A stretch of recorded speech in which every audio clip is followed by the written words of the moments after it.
We have come to our last presentation of the day. We thank you so much for participating and sticking with us. We have Ashley Tenison and Laurie Spiltieri. Spitaleri. Okay, thank you. Almost. Let me tell you who these folks are. Ashley Tenison is an inpatient nurse supervisor at the Mayo Clinic in Arizona. She's been with Mayo Clinic for 12 years now and has served in a variety of roles: unit-based educator, nursing education specialist, and relief team lead. She has also received academic appointment and is currently an instructor of nursing for the Mayo Clinic College of Medicine and Science. Mrs. Tennyson enjoys actively mentoring staff to develop skills for the future. Ms. Spitaleri, right? No, Spitaleri. And I'm Italian too. This is terrible. Is an inpatient nurse manager at Mayo Clinic in Arizona. Been with Mayo Clinic for 24 years and has served in a variety of roles, including team lead, supervisor, and house supervisor. She has also received academic appointment and is currently an instructor for nursing for the Mayo Clinic College of Medicine and Science. She is passionate about professional development and ensuring nurses are practicing at the top of their scope. Please welcome our two fine presenters.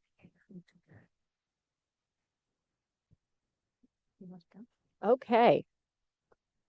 Okay, so this is Cultivating Future Nurse Leaders with a Strategic Development Program.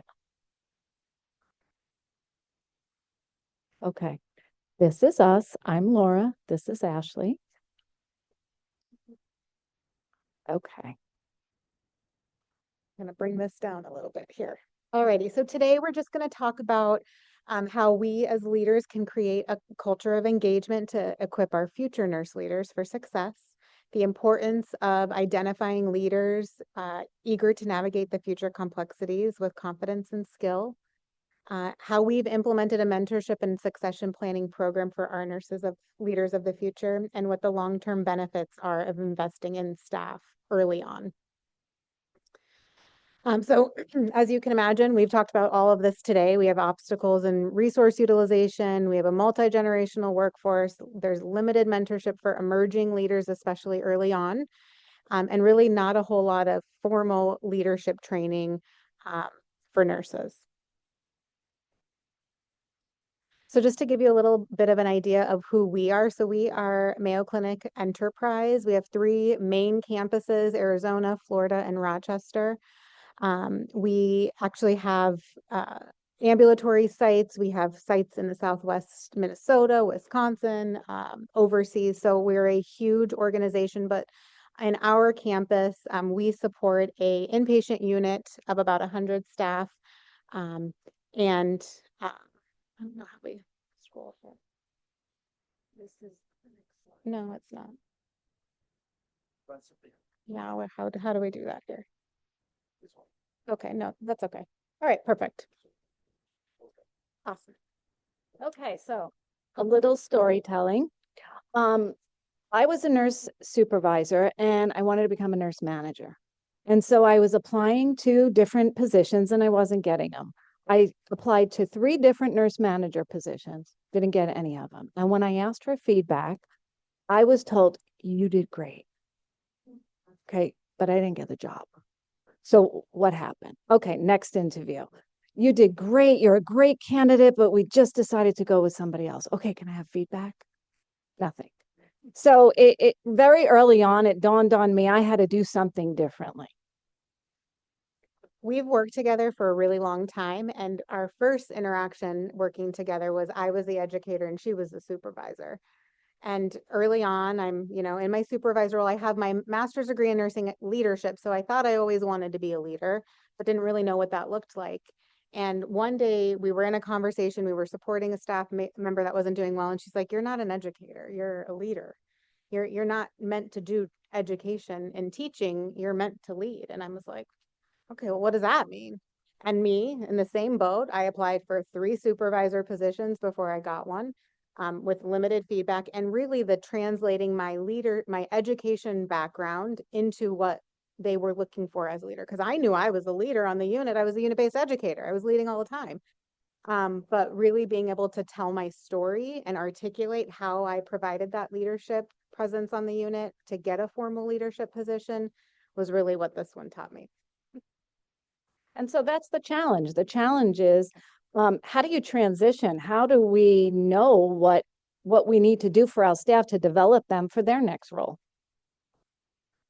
So this is what this presentation is all about, creating a culture of engagement. So for future nurse leaders, we need to identify them, and it involves a lot of different key elements that are essential. The first one is psychological safety, creating an environment where nurses feel safe to express their thoughts, questions, career aspirations without negative consequences. Acceptability of not knowing. A lot of people don't know what they want to do, right? They just know that they don't want to stay at the bedside forever, but that might not be right now.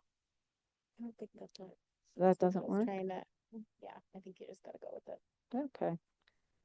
No. Keep it on here. Got it. So defining the goals, what does that mean? How do you get there? And then opportunities for growth.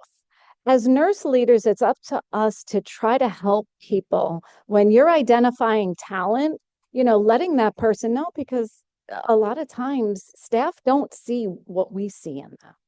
And then how do you provide that for them? How do you say, these are the opportunities, tell me what you need, tell me what you want, tell me what you're interested in. And then what season of life are they in? Some people, they just want to come to work, they give great care, they clock out, and that's all they can give at that moment.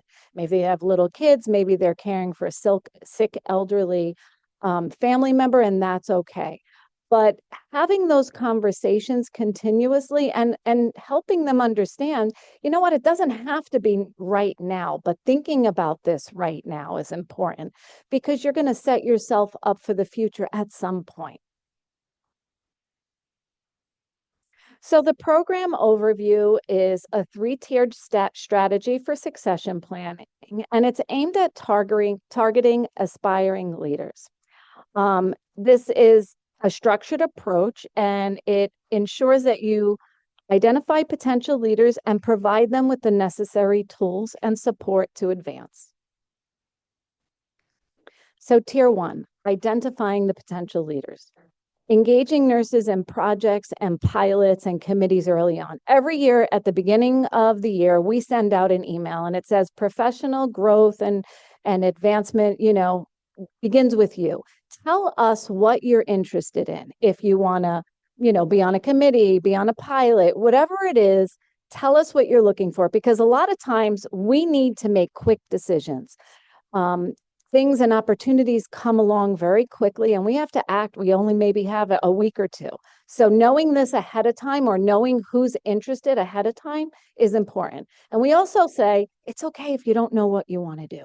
We'll come to you and say, hey, Jenny, we have this great opportunity to had a pilot on this unit with PureWick. Do you want to be involved? Oh, no, that's not for me. Okay, great. We'll get something else for you. And we move on to the next person.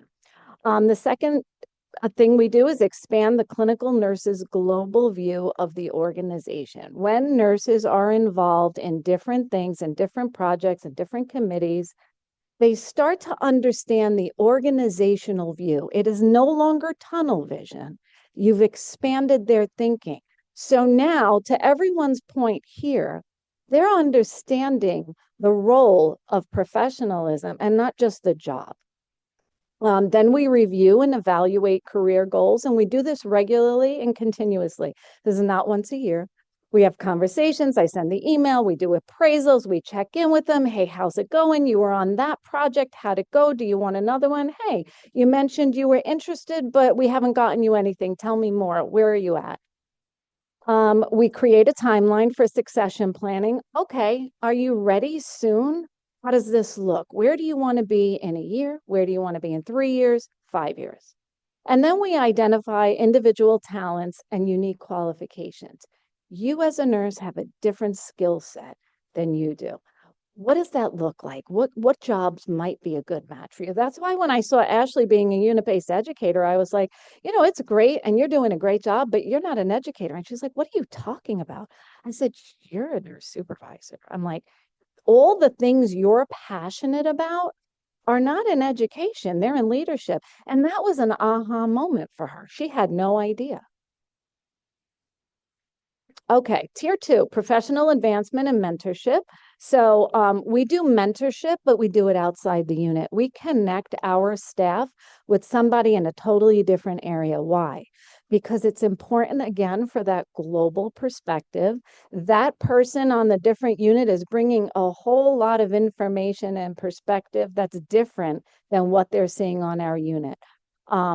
Strategies for success. We help them figure out, okay, what does success look like? How do you shape this and get those experiences that are going to be setting you up for success in the next role?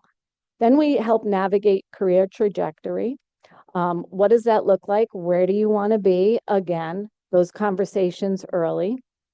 And nobody tells you things like, okay, you want that job? Well, the etiquette of applying for a job is right after that, you go and you meet with that hiring manager and you say, hi, I'm so and so. I want to introduce myself. Why? Because they'll remember you. And they'll also remember all the people that didn't do that. And then developing individual strengths and opportunities. Tell me what you're not good at. I hate public speaking. Okay, great.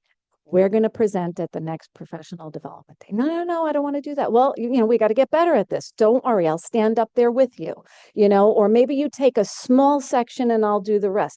But getting them what they need, pushing them out of their comfort zone and getting them good at it. Tier 3, interview preparation. This is a really big, important thing because interviewing is a skill and most people have only interviewed once for the job that they got and they have no idea how to do it again. Okay, so what does that look like? We tell them, tell your story. Okay, what does that mean? That means tell me everything about you that's making you the best candidate for this role.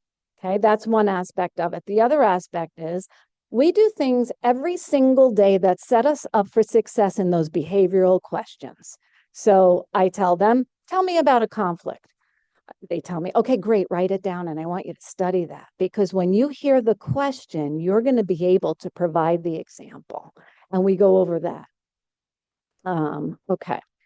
Unit leadership commitment to staff development. So again, this is presenting or leading something, a pilot, a program, an initiative, a change, right? Because leading through change is difficult, but if we can get them, successful in that, it's a really great win. And we also encourage the open dialogue about where they want to go and their progression. And I have to tell you, one of the biggest and most important things that we need to realize as leaders is when an employee leaves our unit to go to another unit, that is not a loss. That is a win because the literature supports if the organization retains a nurse, that is the biggest success that you can accomplish. Because what's going to happen? If a nurse is unhappy in your area and you don't support it, they're going to leave anyway, number one, but they may even leave the organization because they're burnt out. There's no wellness. They don't like the place that they are. They can't see any other way out of this. They're not, getting the jobs when they interview. Nobody's helping them. And then they get a job elsewhere. So really important to recognize. We also work with, other leaders and it's not at any fault, but they look at us and say, well, all your staff are leaving. How do you even have enough staff to then staff your unit? Well, they're not all leaving. It may seem like that, but we have significant success in having our staff be leaders within the organization, and it's worth all of the work to get and build up new emerging leaders with that success. So we did do some survey of post interview preparation and post. You can see there the significant increase in their feeling prepared for an interview, just having that ability to mock an interview, have somebody ask questions, think about those scenarios, study the scenarios, plug them in questions. that they may get or may get similar to, really showcase the effectiveness of supporting them, even though they may be looking for a job outside of your space. Secured a position. So of those people that we've prepared, and it's been a significant, and we're pretty lucky to say we've done and modeled this through about 20 staff members, and we've had 70% secure position following this preparation. Some subjective data that we collected. So I won't read them all to you, but making me do a practice interview with experienced colleagues helped me formulate my responses and review situations, which were thoughtful and answer the question. Individuals said that prior to, I had no idea what to say, and I didn't feel confident about the delivery of my answers. So really, again, it's a great skill for people to have, interview preparation. We do well at it because we interview people. So I think all of the time when we're going to interview, or how easy it is to come up with scenarios because we're interviewing staff all the time to hire. Well, our staff don't have that opportunity. So another opportunity is giving them a space to sit on a panel interview, right? So that they have an ability to then see what we're looking for in dialogue after the candidates have interviewed, so that they can see what the hiring managers are looking for, but they may or may not say if they have an upcoming interview. So that's been really effective too. Future direction. So obviously our leadership development program is crucial. There's going to be an extreme need for nurses, which means we're going to need more nurse leaders. Unfortunately, with the trajectory that we're on with nurses, we often put young nurses into leadership roles, right? Team leads or charge nurses earlier and earlier. It's no longer that they have 5 or 10 years of experience. You may have 1 year of experience, and now we need a charge nurse. So you're the most senior. And so really putting this type of work into them is so powerful. It really is a need. Lessons learned and practical takeaways. So challenges and solutions. Not everyone wants this. We have staff who have been bedside for 30 years on our unit, and they don't want this. They don't want us to tell them to take a project and get involved and, be on unit-based council. They're cool doing what they're doing, and that's okay. You have to get them involved in something, because sometimes they become complacent and they get nasty and negative, right? So we have to find something, and it may not be formal. A lot of those times, those individuals will make them a champion of something, just to give them something to harness that otherwise what could be negative energy into. Supporting that multi-generational workforce, so people are happy where they are. It's important to continue to support them so they can be engaged and not burnt out.